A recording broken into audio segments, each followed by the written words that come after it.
हाय बच्चों, how are you? कैसे हो आप लोग? हाय। आज हम लोग रिलेटिव स्पीड का कॉन्सेप्ट समझेंगे, ठीक है। मान लीजिए ये एक आदमी है और ये एक आदमी है, ठीक है। दोनों, इसकी स्पीड है मान लीजिए v1 और इसकी स्पीड है मान लीजिए v2 और दोनों सेम डायरेक्शन में जा रहे हैं, ठीक है। दोनों का डायरेक्शन मान लीजिए सेम है, ठीक है। सेम डायरेक्शन में दोनों जा रहे हैं, तो दोनों का स्पीड, रिलेटिव स्पीड क्या होगा? मान लीजिए v1 is greater than v2 है, v1 v2 से ज्यादा है। तो जब दो लोग v1 और v2 वेलोसिटी से एक ही डायरेक्शन की तरफ जाएंगे तो दोनों के बीच में जो रिलेटिव वेलोसिटी होगा वो क्या होगा? Difference of their velocities. Okay, दोनों के स्पीड का हम क्या कर देंगे? डिफरेंस निकाल देंगे तो हमारा रिलेटिव स्पीड निकल जाएगा, ठीक है। ये क्या है आपका?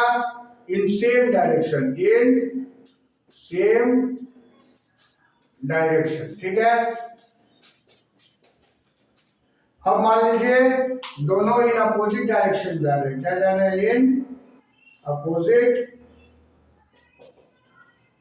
डायरेक्शन। तब दोनों का रिलेटिव स्पीड क्या होगा? मान लीजिए ये आदमी है, ये इस तरफ जा रहे हैं v1 से, और एक आदमी है ये इस तरफ जा रहे हैं v2 वेलोसिटी से, ठीक है। तब रिलेटिव स्पीड क्या होगा आपको? तब दोनों की स्पीड को हम लोग क्या करते हैं? ऐड कर देते हैं, ठीक है। यही क्या होता है? दोनों दिन का रिलेटिव स्पीड होता है। इस स्पीड से दोनों के बीच का सेपरेशन जो है वो धीरे धीरे बढ़ते जाता है, और दोनों सेम डायरेक्शन में जाएंगे तो इस स्पीड से दोनों के बीच का सेपरेशन बढ़ेगा, ठीक है। ओके, एक एग्जांपल लेते हैं। मान लीजिए एक आदमी आपका जा रहा है with velocity 48 kilometre per hour और दूसरा आदमी जा रहा है मान लीजिए 36 किलोमीटर पर आवर, ठीक है।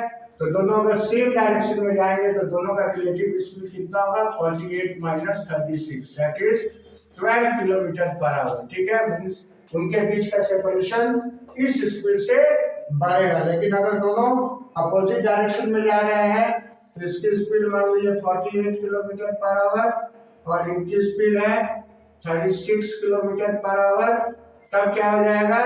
रिलेटिव स्पीड दोनों को जोड़ देंगे, ठीक है।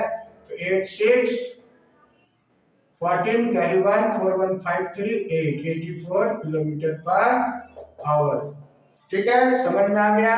ओके, चैनल को जल्दी जल्दी लाइक करिए, सब्सक्राइब करिए और शेयर करिए।